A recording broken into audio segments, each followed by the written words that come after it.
a model for restructuring learning itself.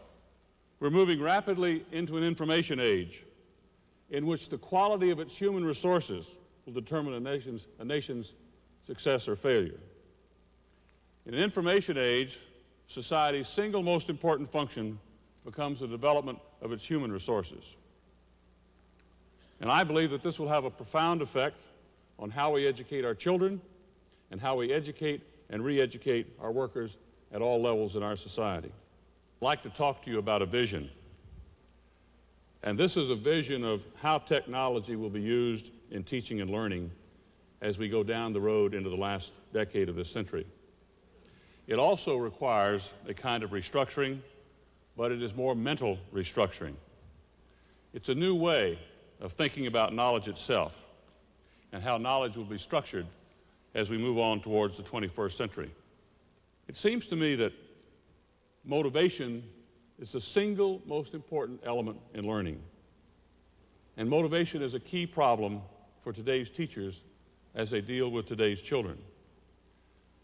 To net it out, how do we motivate high-tech kids in a low-tech classroom? Can we make education more exciting than MTV? Robert Pittman, who was the creator of MTV, said, "We're talking the wrong language to TV babies." He said, TV babies have one thing in common that distinguishes them from their parents: the way they receive and process information. And now with the computer, for the first time, we have technology that interacts intelligently with its users. And I believe that multimedia computers will create the new knowledge of the 21st century. About a month ago, we started on a project which we call Ulysses. And the goal was to build a prototype of a linked knowledge system. So what I'm going to do is I'm going to show you a demonstration of a linked knowledge system. The subject is Ulysses. What I have is I have a PS2, I have a laser disc, and I have a mouse. Want to bring that up on the screen for me, please? And so now what you see up in front of you is the first part of Tennyson's poem Ulysses. It little profits that an idle king by this still hearth among these barren crags, matched with an aged wife, I meet and dole unequal laws unto a savage race that hoard and sleep and feed and know not me. Now, I'd like to have a dramatic reading of these first 5 lines, this first stanza. So, I'm going to go in, and if you notice on the left-hand side, I have some buttons that I can click to navigate around this knowledge base. So I'm going to click on Interpret. I'm going to click on Reading. And that's going to offer me some choices of people that I might have read this poem for me. And I'm going to pick Mr. Horn. It little profits that an idle king by the still hearth among these barren crags, matched with an aged wife, I meet and dole unequal laws unto a savage race that hoard and sleep and feed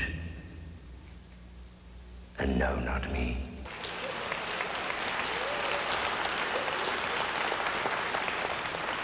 I thought he did it a little better than I did. Now, one of the problems with this class is this poem was written a little over 100 years ago, and at that time, students studied the great works. They read Homer, they read the Iliad, they read the Odyssey, but not too many students today are reading Homer. So what I might want to do is try to put this in context, okay? So I'm going to go back up, and I'm going to click on Context, and I'm going to click on the first stanza, and let's see if we can put this in a little context. Ulysses is a pirate. He's a pirate king who has gone off on the greatest adventure anybody has ever gone on in his world. He went off with his whole crew to conquer a city at the ends of the earth, the city of Troy, and won that city back after 10 years of fighting. They managed to break through the walls and take the city. And then it took him another 10 years to get back home again, wandering all over the Mediterranean Sea and having every imaginable kind of adventure. And in the course of doing that, he really grew as a person, but he became distant from the people back home. They didn't know who he was anymore, except he was a name. He was just a distant name to them. Now he's come back home again, but he finds it kind of an empty experience compared to the big world he's been in. Just being at home is kind of limiting to him, and he's restless at this point in his life. One of the difficulties I might have with my students is that some of the words that poets use are not familiar to them. So I might, words like hearth, crags, meat, words like that might not have a meaning to them. So I have the capability of going in and saying, define, and now I'll come up and I'll click on hearth. Hearth, noun. 1. The floor of a fireplace, usually of stone or brick, often extending a short distance into a room. 2. Home, fireside. The joys of family and hearth. Obviously, in this situation, the second definition is the one that Tennyson meant. Okay, now what I'd like to do now is go on and read the poem a little bit further.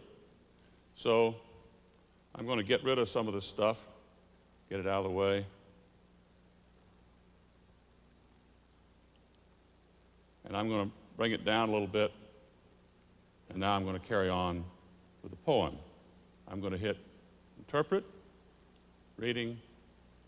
And now let's get a different person reading the poem and see what his interpretation is like. So I'm going to click on Mr. Neville. I cannot rest from travel. I will drink life to the lees.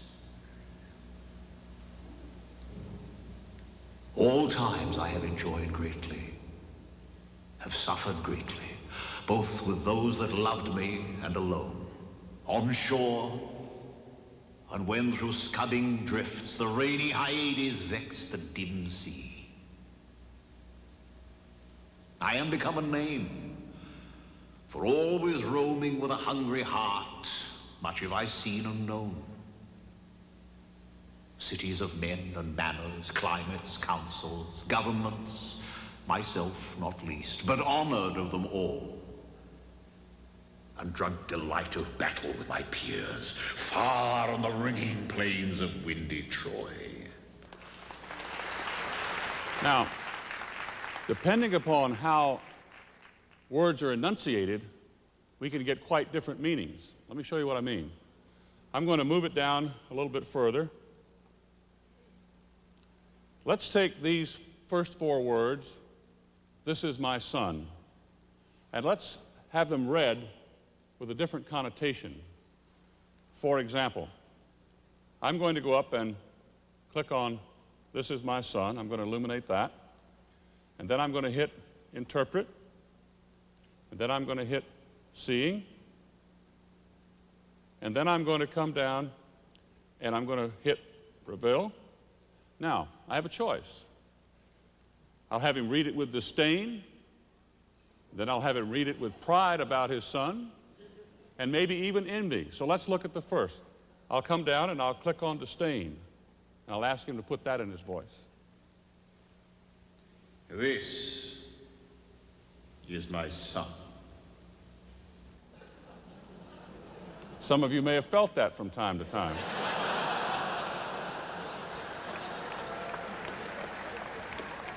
Now let's change the other way, and I'm sure more of you have felt this.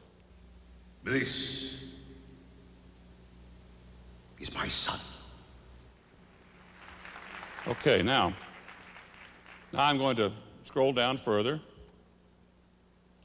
and I'm going to read the rest of the poem. So I'm going to go back up to interpret. I'm going to go seeing, and I kind of like the way Ravel does this, so I'm going to let him do the rest of it. There lies the port. The vessel puffs her sail. There, gloom the dark, broad seas. My mariners, souls that have toiled and wrought and thought with me, that ever with a frolic welcome took the thunder and the sunshine and opposed free hearts, free foreheads. You and I are old. Old age hath yet his honor and his toil. Death closes all. But something ere the end, some work of noble note may yet be done, not unbecoming men that strove with gods. The lights begin to twinkle from the rocks. The long day wanes, the slow moon climbs, the deep moans round with many voices. Come, my friends. 'Tis not too late to seek a newer world. Push off, and sitting well in order, smite the sounding furrows.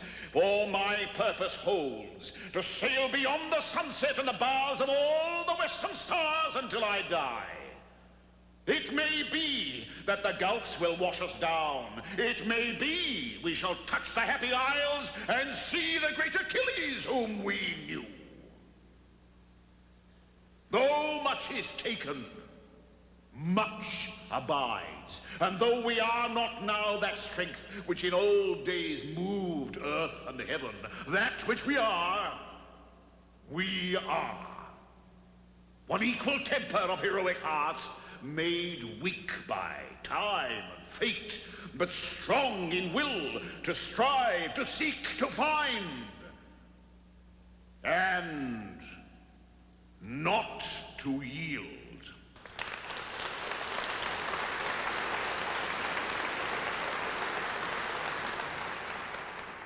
Now, one of the other things that I have the ability to do is to call in some experts on poetry and get their opinions. So what I'm going to do now is I'm going to scroll down a little further, and I'm going to go back in, and I'm going to hit interpret again. And now I'm going to go over and I'm going to click on opinions. And this allows me to select from a number of experts, and I will go in and look at Mrs. Shore, and let's see what her views are about this poem. I think that Ulysses is not going to go anywhere. I think that this is the only voyage ahead of Ulysses is a voyage into death, the final voyage. And I think every syllable of the poem suggests that. To strive, to seek, to find, and not to yield is very noble, but the last word is yield. And it's a soft sound. It's not the kind of hard, ringing line that people try to say it is. And everything in the poem speaks to me of death, of sadness, of negation, of an ending, rather than a beginning. I don't agree with that at all. I have a much more optimistic, a much more positive view of this poem. But let's go and get another view. We'll bring down Mr. Kincaid. Many readers have read the poem as in fact, not simply a kind of existential definition of the self, but a definition of the immortal hero. That is, the last lines, not to yield, suggesting a kind of absolute and confident, self-assured existence throughout time. That is, the very fact of facing death. Ulysses guarantees not simply that he can live within it, but triumph over it. That's more to my liking. Now, I'm going to scroll down one, and we're going to do a couple of other things here. One of the things that I might like to do is compare this poem to other styles of poetry.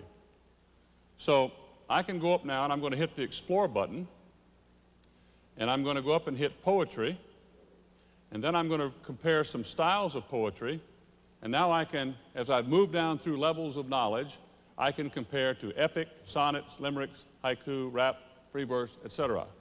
So I'm going to go in, haiku is one that interests me. So I'm going to go in and I'm going to click on haiku and see if we can make a comparison to this. Haiku is a form of Japanese poetry that relies chiefly on imagery about nature to convey a distinct emotion which results in an intense insight. Haiku is the art of few words and many suggestions. Now, I'm not convinced that has a lot of significance to this, so I'm going to get rid of it. I just clicked it off. Now, let's go back up. I saw something up here I thought was kind of interesting. We'll hit Explore. We'll hit Poetry. We'll hit Styles.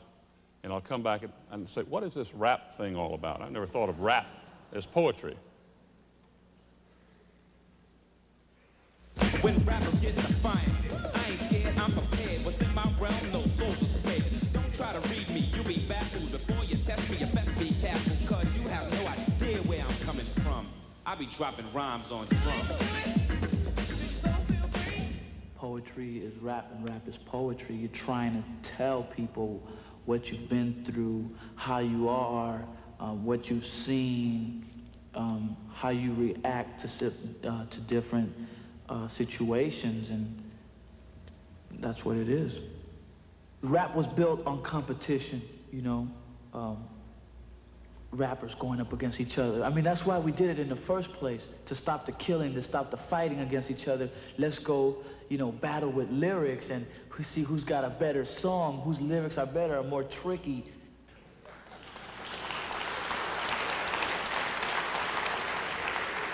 Maybe poetry has relevance to a 15 or 16-year-old. It did to him. I'd never thought about that, fighting with lyrics instead of fighting with guns and knives. Maybe I should have done this earlier, but I forgot. And one of the capabilities that I have is to go back and put some background material about the Trojan War. We don't teach much Latin, and therefore we don't learn a whole lot about mythology in school today. So I'm going to go back up. I'm going to click on Explore again.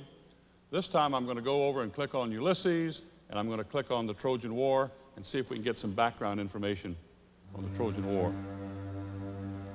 The story of the Trojan War was told in the great epic, the Iliad, written by the Greek poet Homer.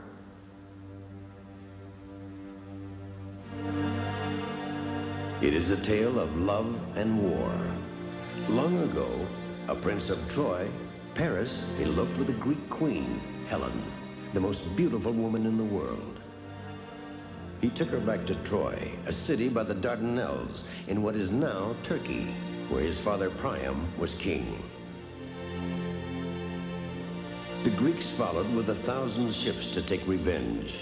Their leader was Agamemnon, king of Mycenae. For 10 years, they fought in the plain before the city. Many warriors died, including the great Greek warrior Achilles and the hero of Troy, Hector. Ulysses devised the famous trick of the wooden horse, which enabled the Greeks to enter the city. Along with his men, Ulysses hid in the wooden horse, and when finally inside the city's walls, he opened the gates of the city to the Greek warriors. Troy was burned, its people slaughtered, sharing the fate of all victims of war. I also have the capability to actually go into the poem itself and look at information behind some of the words. For example, let's look and see what's behind Heroic Hearts. Why are there so many stories of the hero or of heroes in mythology? Well, because there is a certain typical hero sequence of actions, which can be detected in stories from all over the world and from many, many periods of history.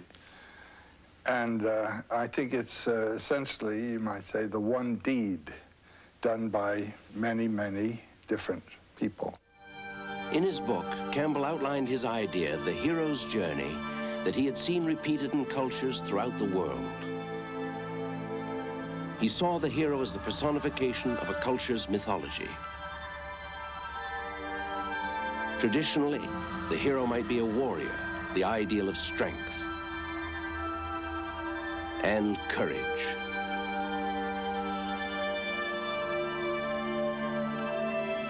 An explorer, the founder of civilizations. A philosopher, an adventurer of the mind. And in the modern world, Campbell would add the artist and the scientist to the pantheon of heroes. But the journey is essentially the same. One shape-shifting story of the vision quest that transforms the world.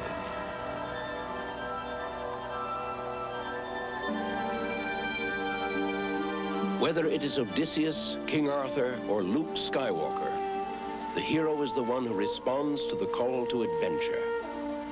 I think we need heroes and the myths that the heroes act in, the stories about heroes, as models for our own behavior. It's something to look up to, something to compare ourselves with. And the heroes show us that it's possible for human beings to confront adventure and danger and even death and overcome it somehow. It gives us hope about the battle that life can become. You know, when I say don't be afraid, you know what I really mean. Don't even be afraid to die. Now,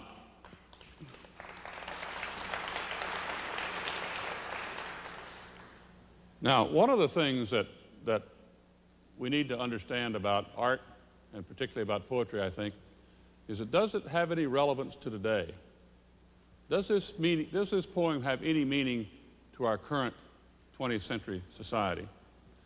And so what I'm going to do now is I'm going to go back and I'm going to hit interpret, I'm going to hit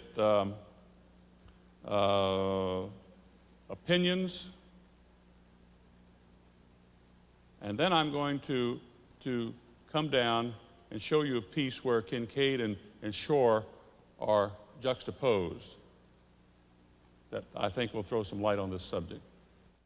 And the more moving of the Kennedy allusions for me has always been Teddy Kennedy at the Democratic Convention, quoting his brother, quoting Ulysses, at the moment when it was clear that Teddy Kennedy had no political future in America, that the Democratic Party was moving in a different direction, that America was moving in a different direction.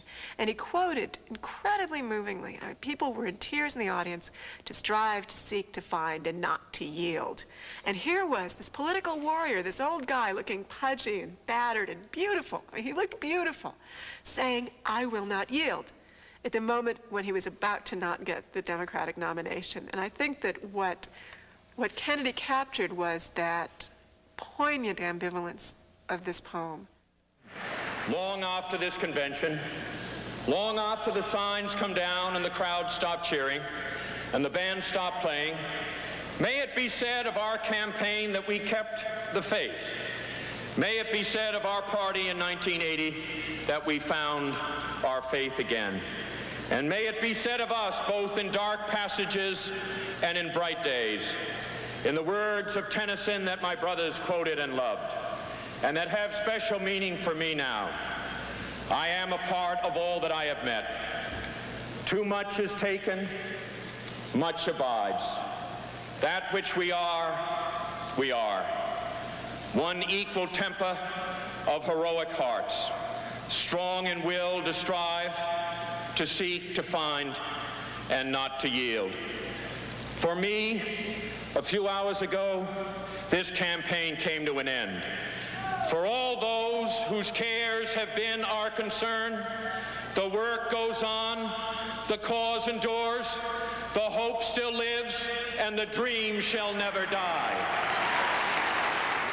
Now, we have spent 18 minutes on this Ulysses. How many of you had read Ulysses before today? How many of you understood its meaning? The point I'm making is that I think all of you have a new insight after 18 minutes. I think you have a new insight into this poem, and I think you can see what I'm talking about when I talk about new knowledge and knowledge navigation and the power of this technology to illuminate subjects. Obviously, a poem like Ulysses has a different meaning to each of us, and it should have a different meaning to each of us. To me, the central theme is man's desire to maintain his dignity until death. And I'm sure each of you have your own versions of that.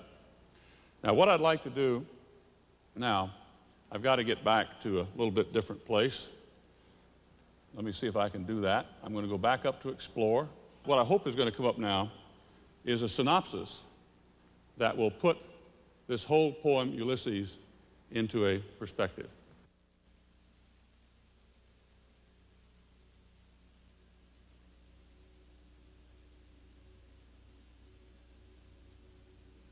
It little profits that an idle king,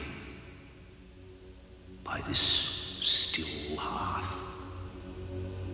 among these barren crags, matched with an aged wife, I meet and do unequal laws unto a savage race, that hoard and sleep and feed,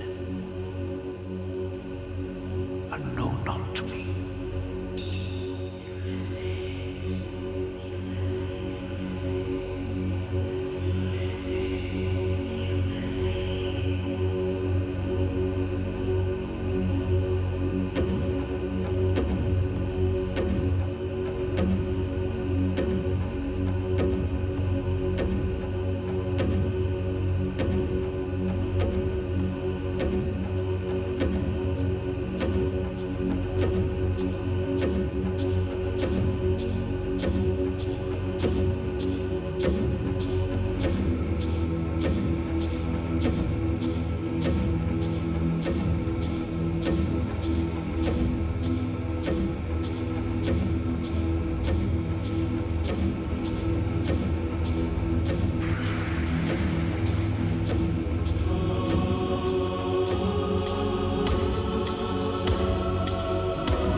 Come, my friends. It is not too late to seek a newer world.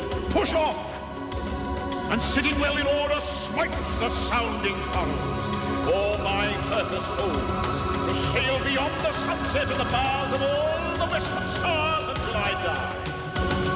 It may be that the gulf will wash us down.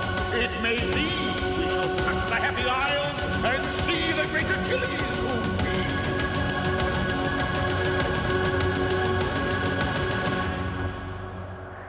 That which we are. One equal temper of heroic hearts, made weak by time, fate, but strong in will to strive, to seek, to find, and not to yield.